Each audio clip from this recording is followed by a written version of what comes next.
My advice be say no go where they go take scam you. People dey wey won't scam you. People dey wey dey legit. Put your ear for ground. And the last thing I'm going to be talking about is the fact that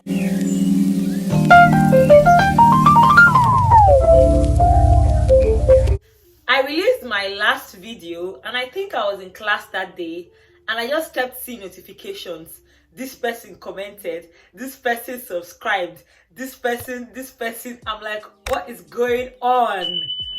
And I realized that a sweet friend, Patience, posted my link on various WhatsApp groups. I was so delighted. A major shout out goes to Patience. Thank you so much for helping your shy friend. Because yes, I don't appear shy, but I am actually. So I have been meaning to post my link on some WhatsApp groups, but I don't know, I just did not get around to doing that, and she was so gracious enough to do that without me even nudging her or anything like that. So thank you, Patience. Also, I want to give a shout out to Omolara, as well as my friend Belinda, who has been consistently sharing my content. I don't take any of these for granted. So to my new subscribers, you're welcome.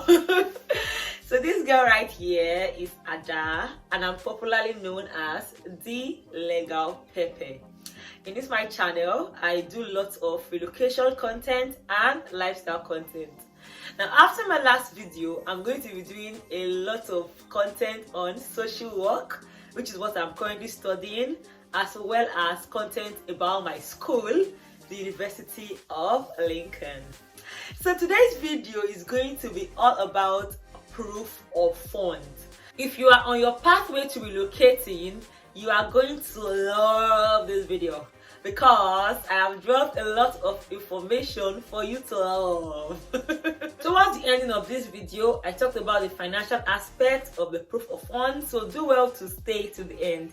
I'll be answering a lot of your questions, and of course, if you still have questions, don't forget to put it in the comment section. So let's start. Now, what is proof of funds? The UK government expects you to have a certain amount in your account to show as proof that you are financially capable of being in the UK. And that's where the idea of proof of fund came about. Now, how much is the proof of funds?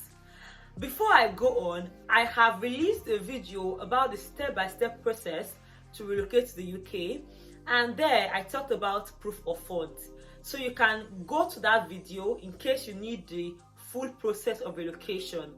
But in this video, I'm going to be expanding upon what I started in that video, and I'll be including much more things than in that video. In simple terms, your proof of funds is going to be a specific amount plus your tuition fee. That is it. Now, that specific amount would depend on whether you are within London or outside London. Now, if you are within London, you are required to have about £1,334 per month.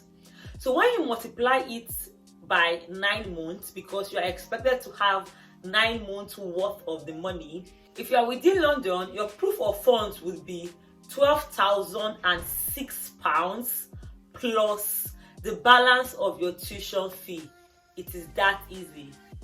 Now, if you are outside London, like I am, in a month, you are expected to have about £1,023. Now, when you multiply that by 9 months, if you are outside London, you're supposed to have £9,207 in addition to the balance of your tuition fee. Now, it is that easy. It is that straightforward. If you have a dependent, be it your partner or your child or children, your proof of funds, apart from your primary money, which is what I've listed, you're supposed to have £6,120 per dependent. So that's for those with dependents. Now let's talk about the balance of a tuition fee, because I want to give you a practical example. Now, if your tuition fee is £10,000 and you have paid £2,000 as deposit, that would mean the balance of your tuition fee is £8,000. Now, if you are within London, you are going to calculate 12,006 plus £8,000. Your proof of funds will then be £20,006. But if you are outside London, your POF would now be 8,000 plus £9,207, which would give you about £17,207 as POF. And when you're calculating your proof of funds, is the Oanda rate you're going to use. Now, since you know that the Oanda rate fluctuates, it is wise to add some money to your Oanda rate. So whatever the sum is at the time you're applying, just add an extra in case it fluctuates. Now I have given you the basics of POF. We are now going to go deeper into talking about a lot of questions that you may have about POF. Number one, what if you make a mistake in your calculation and you end up keeping a proof of fund that is not enough? What should you do? The answer is simple. Now, what you should do at that time is to pay some more money into your tuition fee. So in this instance I've given, I paid £2,000 as deposit from my £10,000. Now, once I see that there's an issue with my POF, what I would do is to maybe add £1,000 into my tuition fee, and once I do that, my proof of fund will reduce, and most likely the amount I would need would be correct.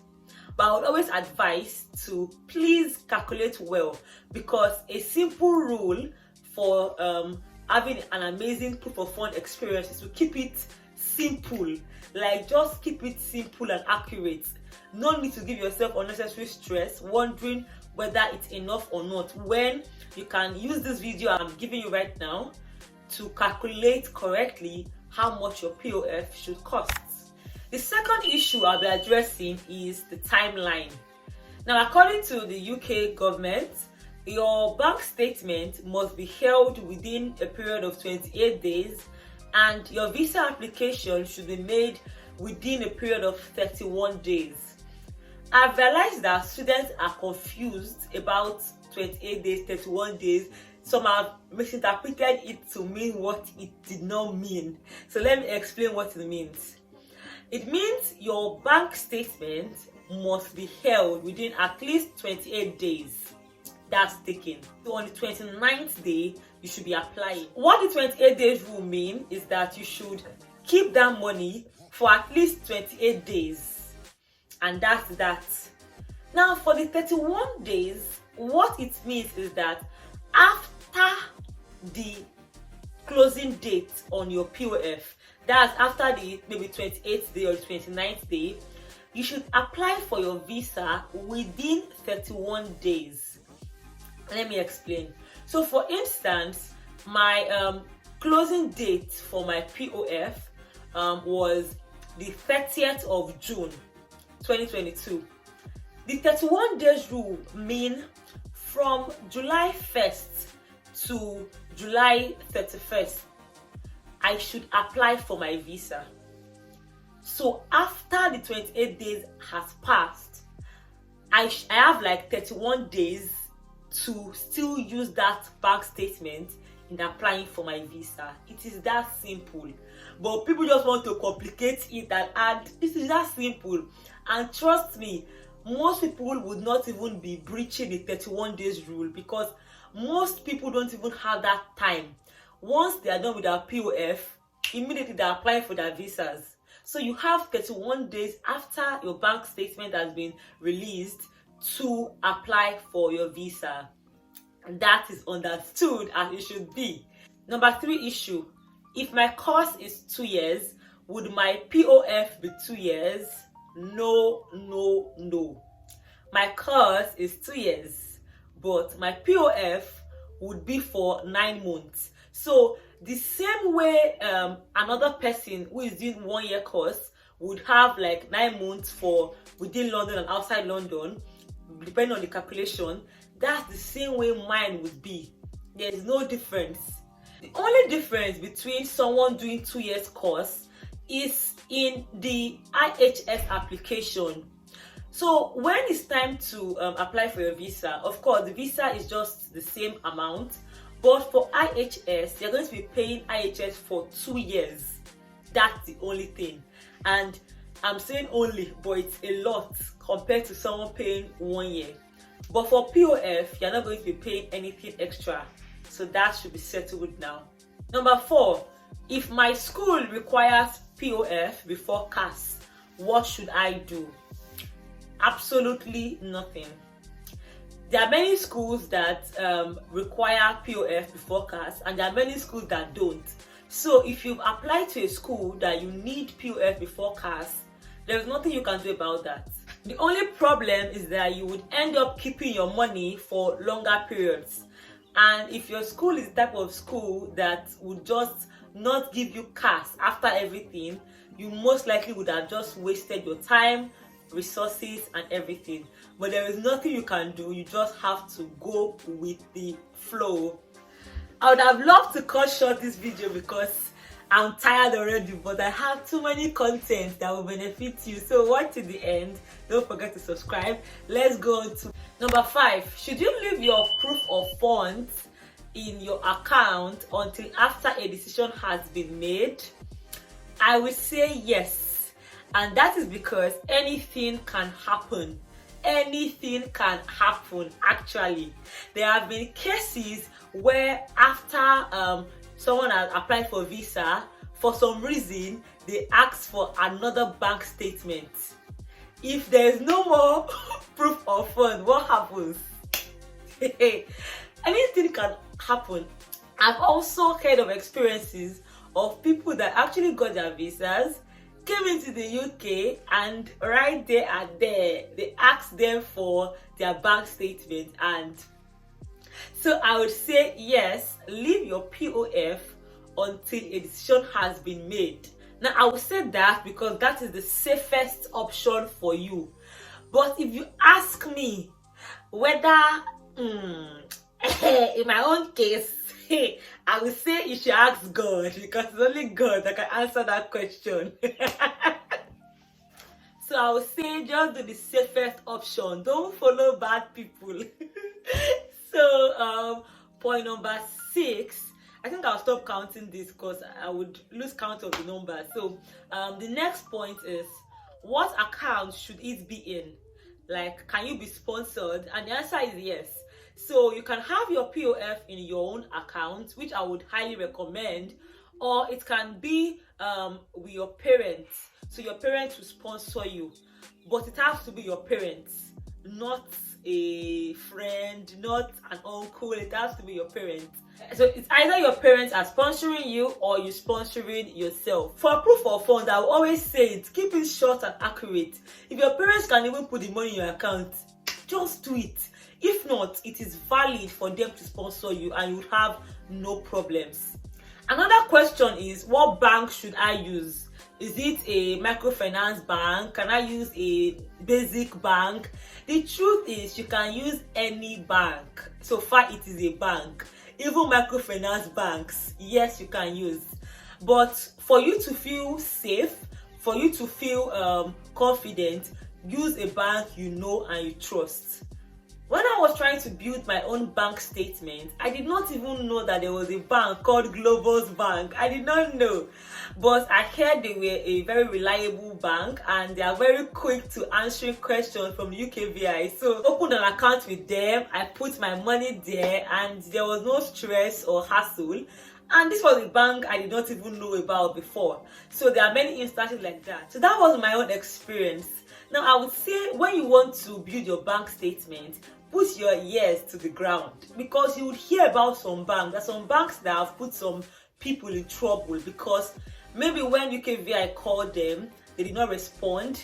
I've heard of cases like that. So just put your ears to the ground, use a trusted bank, and don't stress it. Don't stress it, just move on. Can I use 2 bank accounts? Yes, you can actually use more than 1 bank account.